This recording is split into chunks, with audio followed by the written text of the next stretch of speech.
नमस्कार, मैं हूं आपके साथ मयंक। तो देखिए, मेरे बड़े सारे दर्शकों ने मुझसे ये कहा कि मयंक जी ये बताइए कि जो ईरान में कल धमाकों की खबरें आई उनका सच क्या है। हम विश्लेषण करेंगे कि ये जो धमाकों की खबरें आई ईरान में, इसकी असली वजह क्या रही। देखिए, आपको पहले पूरा घटनाक्रम समझना पड़ेगा। कल अचानक इस तरह की खबरें चलने लगी कि ईरान के 10 शहरों में धमाके हुए हैं और उन शहरों के सबके नाम भी लिए गए। तेहरान में धमाका हुआ है, एवाज में धमाका हुआ है, तबरीज़ में, केश में, मुअल्लम में, नतांज, फरान, कोम और ऐसे तमाम शहरों के नाम सामने आए कि इन सब में धमाके हुए हैं। इसी बीच एक तस्वीर सामने आती है जो कि बंदर अब्बास की तस्वीर है, जिसमें एक बिल्डिंग जो है वो उसको क्षति पहुंची दिखाई दी गई, उसके 2 फ्लोर तबाह हो गए और इस तरह के दावे होने लगे कि ये जो हमले हैं ये एयर स्ट्राइक से किए गए और ईरान के आईआरजीसी के एक नेवी कमांडर हैं अली रेज़ा, इनको निशाना बनाते हुए ये हमला किया गया है। इस तरह के दावे आए और कुछ लोगों ने तो ये भी कह दिया कि अली रेज़ा जो है उनकी मौत हो गई इस हमले में। इस तरह की तमाम खबरें मीडिया में चलने लगी। अब देखिए, मैं ध्यान से फॉलो कर रहा था जिस समय ये कल बीती रात भर जब ये खबरें आ रही थी। मैं पूरी तेहरान की जितनी न्यूज़ एजेंसीज़ हैं, मिडिल ईस्ट के जितने बड़े अखबार हैं, न्यूज़ एजेंसीज़ हैं, मैं सबको फॉलो कर रहा था। अब हम इसको समझने की कोशिश करते हैं कि ये आखिर इसके पीछे का सच क्या है। देखिए, सबसे पहली बात नंबर 1 कि जो तस्वीर धमाके की बंदर अब्बास से आई है वो तस्वीर सच है। उसमें आप देख सकते हैं बिल्डिंग तबाह हुई है, लेकिन आप इसको जरा गौर से देखिए। इस बिल्डिंग को, इस बिल्डिंग का ऊपरी जो हिस्सा है वो तबाह नहीं हुआ, बीच के जो फ्लोर नीचे के हैं वो तबाह हुए हैं।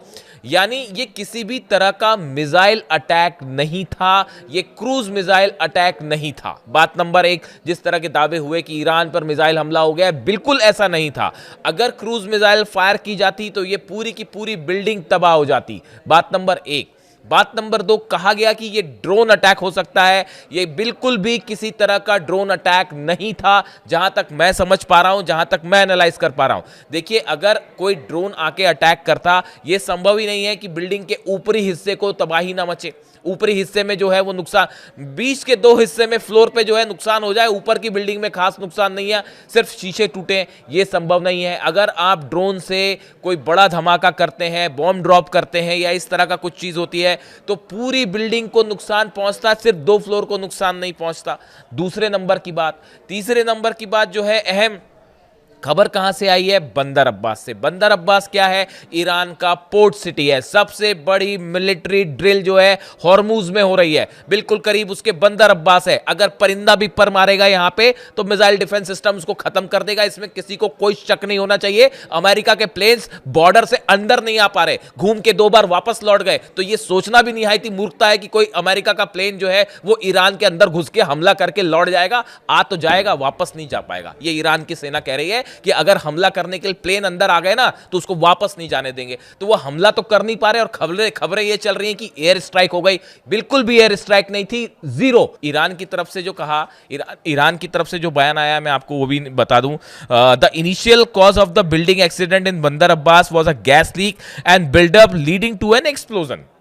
जो फायर चीफ है मोहम्मद अमीन लियाकत, उनकी तरफ से जो बयान आया, इन्होंने कहा कि ये जो एक है गैस लीक की वजह से ये धमाका हुआ है और उससे ये ब्लास्ट हुआ, इस तरह की बात है। लेकिन अगर हम मान भी लेते हैं कि ये किसी तरह का अटैक था और मोसाद ने ये अटैक करवाया, क्योंकि इसका कुछ आप अगर देखें मोडस ऑपरेंडी जो है वो मोसाद के अटैक की तरह है, उस स्थिति में भी ये आईडी ब्लास्ट हो सकता है कि एक कोई बॉम्ब प्लांट किया गया और धमाका कर दिया गया। ये कोई क्रूज अटैक नहीं है मिसाइल का, ये ड्रोन अटैक बिल्कुल भी नहीं है। कम से कम मैं तो इसको मानने को तैयार नहीं हूं। और ईरान ने भी मना कर दिया है कि नहीं, आईआरजीसी ने साफ मना कर दिया कि साहब ना तो हमारे किसी कमांडर को टारगेट किया गया और ना ये जो बिल्डिंग थी वो आईआरजीसी का कोई गेस्ट हाउस नहीं था। ये इस तरह की खबरें बेसलेस हैं। ये हो सकता है भाई, देखिए वॉर की स्थिति है, कुछ भी हो सकता है। ईरान में कई जगह प्रदर्शन हुए, हिंसा हुई, बड़े सारे जासूस हैं, बड़े सारे स्लीपर सेल्स ईरान में काम कर रहे हैं, इसमें कोई शक नहीं है, जो मोसाद के भेजे हुए हैं। अब वो उसमें से किसी ने जाके वहां पे बम ब्लास्ट कर दिया हो, आईडी एक्सप्लोजन, इसका नेचर बहुत कुछ आईडी एक्सप्लोजन की तरह है। अगर आप फॉलो करते हैं, जो धमाके होते हैं, मैं फॉलो करता हूं सबको कि किस नेचर का ब्लास्ट है, कितना उससे नुकसान हुआ है, तो ये it's more like ID blast. अगर ये है तो या तो हो सकता है जो ईरान कह रहा है वही सच हो कि ये गैस लीक की वजह से हुआ, या अगर कोई इसमें फाउल प्ले है भी तो ये आईईडी ब्लास्ट था जो कि बिल्डिंग के बाहर रख के इसको ब्लास्ट किया गया। अब ये फिलहाल ईरान की तरफ से कहा गया, इसमें हमारे कोई नेवी कमांडर की ना इसमें कोई घायल हुआ है ना कोई किसी की मौत हुई है, बेसलेस खबरें। तो ये बात एक तरफ हो गई। अच्छा, ये जो खबरें चली कि ईरान के कई शहरों में धमाके हैं, इसमें कल बड़ी हैरान करने वाली चीज़ें भी थी। एक तस्वीर में देख रहा था कि एक खुले इलाके में ईरान के एक खेत में आग लग गई और धुआं उठ रहा है। अब साहब घास वास रखी हुई है ईरान के कुछ इलाके में, वो खेत में कहीं रखी, उसमें आग लगी है, अब वो धुआं उठ रहा है। अब दूर से जो है किसी ने फोटो खींच के डाल दी कि साहब यहाँ भी हमला हुआ है, तो अब खेत में हमला होगा क्या? तो बिल्कुल बेसलेस होती है, एकदम बेसलेस। 10 शहरों में धमाके हो गए और इतने लोग मारे गए, ऐसा कुछ नहीं था, एकदम बेसलेस बात थी। हाँ, ये बंदर अब्बास में जो अटैक हुआ ये बिल्कुल सही था कि ये हमला हुआ है, यहाँ पे ब्लास्ट हुआ है, लेकिन उसकी वजह क्या है ये अब तक साफ नहीं है। अब देखिए, ये जैसी खबर आई कि भाई ईरान में सब जगह खबर चलने लग गई पूरे दुनिया भर के मीडिया में कि ईरान में ब्लास्ट हुए हैं, सबसे पहला बयान इजराइल की तरफ से आ गया। इजराइल कह रहा भैया हमने हमला नहीं किया, हमने हमला नहीं किया, हमने हमला। उसको इजराइल को ये चिंता सता रही है कि अगर कहीं ये मान लीजिए ईरान ने ये मान लिया कि ये इजराइल का हमला है और मिसाइलें तान दी तो क्या होगा, मिसाइलें दाग दी तो क्या होगा, तेल अवीव का क्या होगा, हाइफा का। और वहां पे ईरान पे तो जो है एक बिल्डिंग के बाहर हमला हुआ है जिसमें 2 फ्लोर खराब हुए, 2 फ्लोर तबाह हुए, और अगर तेल अवीव पे मिसाइलें बरस गई तो फिर क्या होगा? तो इजराइल की तरफ से तुरंत बयान आने शुरू हो गए कि अरे भाई इस धमाके में हमारा हाथ नहीं है, इस धमाके में हमारा हाथ नहीं है, हमने धमाका नहीं करवाया। मतलब गजब का खौफ साहब। अब देखिए बयान कल रात के फॉलो कीजिए इजराइल क्या कह रहा है। तो देखिए ये इस तरह से खबरें आनी शुरू हुई। अब इस बीच एक और इंटरेस्टिंग चीज हुई, ये पूरा घटनाक्रम लाइन से चलता रहा। अचानक से जब ये ब्लास्ट की खबरें हैं, इसी बीच ईरान के आसमान पे कई शहरों में कई सारी मिसाइल्स दिखाई देने लग गई। तो अब लोगों को थोड़ा सा लोगों ने कोरिलेट किया कि भाई उसी समय धमाके हुए हैं और उसी समय आसमान में मिसाइल्स भी दिखाई दे रही हैं। ये मिसाइल्स किसी अमेरिका या इजराइल या दुश्मन देश की मिसाइल्स नहीं थी, ये ईरान की मिसाइल्स थी। ईरान का S-400 कल पहली बार शहरों के ऊपर से एक्टिवेट किया गया। ईरान के शहरों के ऊपर खुद ईरान ने अपना S-400 टेस्ट किया।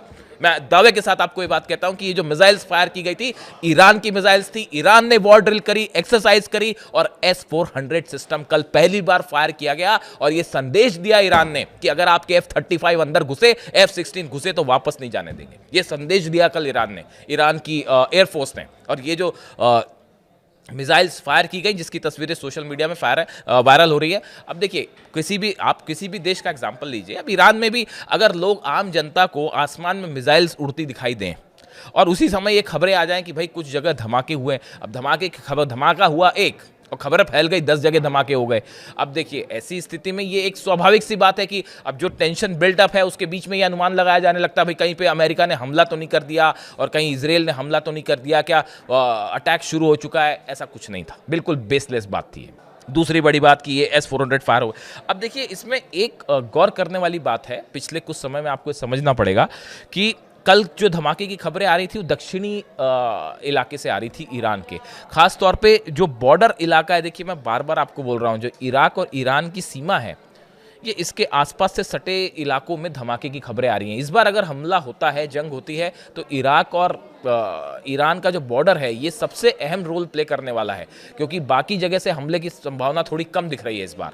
इराक एक ऐसी कंट्री है जिसमें से अगर आप एयर स्पेस का इस्तेमाल करके आप करेंगे भी तो कोई कुछ बिगाड़ नहीं पाएगा अमेरिका का, तो अमेरिका भी समझता है इस बात को। तो ये इलाका सेंसिटिव है। दूसरा जो है, जो पोर्ट सिटीज़ हैं, खासकर बंदर अब्बास जो शहर है, जो पोर्ट होर्मुज के आसपास के इलाके जो हैं या जो पोर्ट सिटीज़ हैं, यहाँ पे ज़बरदस्त वॉर ड्रिल चल रही है ईरान की। और अब तो चाइना के शिप्स भी पहुँच गए और रशिया के शिप्स भी बताए जा रहे हैं कि धीरे धीरे आगे बढ़ रहे हैं। इस तरह की खबरें आ रही हैं तमाम। तो ऐसी स्थिति में जो बंदर अब्बास या पोर्ट शहर है, यहाँ पे किसी तरह की क्रूज मिसाइल अटैक हो जाए या ड्रोन आ जाए और वो पता ना चले, ये संभव नहीं है। आप इस बात के लिए निश्चिंत रहिए, अगर अंदर आते भी हैं तो ये डिक्लेरेशन ऑफ वॉर होगा और ईरान 2 मिनट नहीं लगाएगा पलट के मिसाइल मारने में। इस तरह की भी खबरें आई कि इस्फहान में, नतांज में हमले हुए हैं। ऐसे कोई हमले का कोई सबूत सामने नहीं है, ना कोई तस्वीर सामने है या कोई वैलिड तस्वीर। अब कहीं खेत में आग लग जाए और सब आप कह दो कि ईरान पर हमला हो गया, तो ना उसको IRGC मानेगा, ना ईरान की सेना मान रही, ना ईरान की सरकार मान रही है, ना दुनिया मान रही है। सबको दिख रहा है खेत में आग लग गई और उसको आपने बता दिया कि साहब ये हमला हो गया। कल जो है 2-3 बड़े डेवलपमेंट और हुए हैं। पहला डेवलपमेंट ये है कि कतर से एक डेलीगेशन पहुंचा है तेहरान और वो शायद अमेरिका का संदेश लेके आया है कि कैसे बातचीत की जाए। मैं आपको बताऊं हकीकत क्या है। सबसे ज़्यादा इस समय बातचीत करने के लिए कोई आतुर है तो वो है अमेरिका और ट्रंप एडमिनिस्ट्रेशन। इतनी बड़ी फजीयत हो गई है कि आपने इतना बड़ा बेड़ा भेज दिया, अब्राहम लिंकन को भेज दिया, और ब्यूटीफुल आर्माडा जो कह रहे हैं वो आ रहा है। अब जॉर्ज डब्ल्यू बुश जो है दूसरा एयरक्राफ्ट कैरियर वो भी पहुंचने वाला है। इतनी सारी आपने सबमरीन्स लगा दी, वॉरशिप लगा दी। अब इनका करना क्या है, सवाल ये है। ना हमला करते बन रहा है, ना पीछे हटते बन रहा है, बदनामी हो रही है। तो ऐसी सिचुएशन में कि अब करा जाए तो क्या करा जाए, तो सबसे बढ़िया तरीका ये किसी तरह से ईरान से बातचीत शुरू कर दी जाए, और ताकि ये मामला ही खत्म हो और वापस हम अपना लाव लश्कर जो लाए वो लेके वापस चलें। अमेरिका की तरफ से लगातार कोशिश हो रही है कि किसी तरह ईरान को टॉकिंग टेबल पे लाया जाए और बात की जाए। ईरान कोशिश नहीं कर रहा है, ईरान से ज़्यादा आतुर तो अमेरिका है, भाई किसी तरह से बात हो जाए, बात हो जाए। और यही वजह है कि कतर का एक डेलीगेशन कल पहुंचा तेहरान, और बताया जाता है कि ईरान से जो है वो किसी तरह से एक ग्राउंड वर्क तैयार किया जा रहा है कि बातचीत शुरू हो। और इसका ही दूसरा एग्जाम्पल ये है कि अली लारिजानी साहब जो हैं, ही वेंट टू मॉस्को, रूस गए वो। परसों इस तरह की खबरें आई थी रात को कि ईरान के एयर स्पेस में एक प्रेसिडेंशियल प्लेन टेक ऑफ किया और वो मॉस्को की तरफ रवाना हुआ। तमाम उसको लेकर बातें आई। मैं फॉलो करता हूँ उसको, पूरा ईरान का जो एयर स्पेस है क्या होता है, कैसे होता है, एक एक बारीकी से एक एक चीज़ पे हम नज़र रखते हैं। तो एक प्लेन उड़ता है साहब तेहरान से, तो कहा गया कि किसका प्लेन है। अचानक से जो हड़कंप मच गया, नज़रें रहती सबकी सैटेलाइट से। वो प्लेन में अली लारिजानी साहब थे जो कि मॉस्को पहुंचे, और वहां पे जाके उन्होंने पुतिन से मुलाकात की है और बात की है। अब इस पूरे मामले में रूस का रोल भी बेहद अहम हो गया है। अब देखिए, एक अली लारिजानी साहब का एक जो पोस्ट आया है, उन्होंने कहा है कि मीडिया वॉर से बनाए जा रहे माहौल के उलट बातचीत के लिए एक स्ट्रक्चर बनाने का काम चल रहा है। देखिए, जो बात मैं आपसे कह रहा था ना कि हवाई खबरें चल रही है बहुत सारी, खासकर मिडिल ईस्ट में, और इसराइल के अखबारों में तो और ज़्यादा चल रही हैं कि साहब जो है जंग हो गई और हमला हो गया, या इस तरह की जो तमाम बातें हैं। अली लारिजानी साहब ने क्या कहा कि मीडिया वॉर से बनाए जा रहे माहौल के उलट, कि एक जो बड़ा हवा क्रिएट किया जा रहा है, वॉर होगा, नहीं हो रहा ऐसा कुछ, और बातचीत के लिए एक स्ट्रक्चर बनाने का काम चल रहा है। ये अमेरिका लगातार ये कोशिश कर रहा है कि किसी तरह से बातचीत होए ताकि ये मामला थोड़ा सा ख़त्म हो, हम अपने जो जहाज वहाज लाए हैं लाके वापस ले चले तो थोड़ी इज्जत बच जाए। ऐसी स्थिति में ये जो खबरें हैं, मेरे बड़े सारे दर्शकों ने कहा कि भाई कल की ये बताइए, ये जो धमाके हुए ईरान में, इसका सच। बंदर अब्बास में धमाका हुआ है, शायद एक आध जगह और धमाके की खबर है, लेकिन ये किसी तरह का एयर स्ट्राइक नहीं था, ये ड्रोन स्ट्राइक नहीं थी। ये या तो हादसा है जैसा ईरान कह रहा है, ईरान ज़्यादा बेहतर बताए। हम यहाँ बैठे बैठे हम तो कोई आकलन कर नहीं सकते, हवाई खबर तो आपको बताएंगे नहीं। ईरान का कहना है कि ये गैस लीक से ब्लास्ट है, लेकिन अगर ये फाउल प्ले है भी तो ये आईडी ब्लास्ट था, और कोई ऐसे बड़े स्केल पर नहीं था ये ब्लास्ट, कि कोई वॉर वाले लेवल का ब्लास्ट हो, ऐसा बिल्कुल नहीं था। अब इससे जुड़ा जो भी अपडेट होगा, देखिए अगले 4-5 घंटे बेहद अहम होने वाले। इनफैक्ट अगले 48 घंटे में ये तय हो सकता है कि क्या ईरान अमेरिका की बातचीत शुरू होगी और या फिर मामला वॉर की तरफ आगे बढ़ेगा। ये अगले 48 घंटे में तय हो जाएगा। मैं पूरे हालात पे नजर है, जो भी अपडेट होगा, जैसी कोई नई खबर आएगी मैं आप तक ज़रूर पहुंचाऊंगा। कमेंट करके बताइए आपको वीडियो कैसा लगा। Thank you so much.